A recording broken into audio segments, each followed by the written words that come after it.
সর্বতমঙ্গল রাধে বিনোদিনী রায়, বৃন্দাবনের বংশীধারী ঠাকুর কানাই, একলা রাতে যমুনাতে জল ভরিতে যায়, পেছনে থেকে কৃষ্ণ তখন আড়ে আড়ে চায়, জল ভরো রাধে ও গোয়ালের ঝি, আমার বিধাতা করেছে কালো আমি করব কি, এক কালো যমুনার জল সর্বপ্রাণে খায়,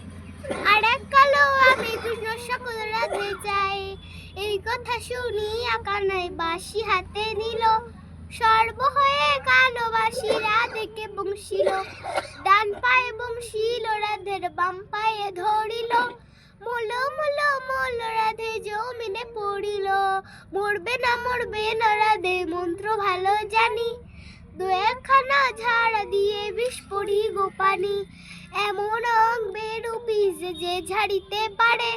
সোনারে যমুন খানি দান করিব তারে। এবার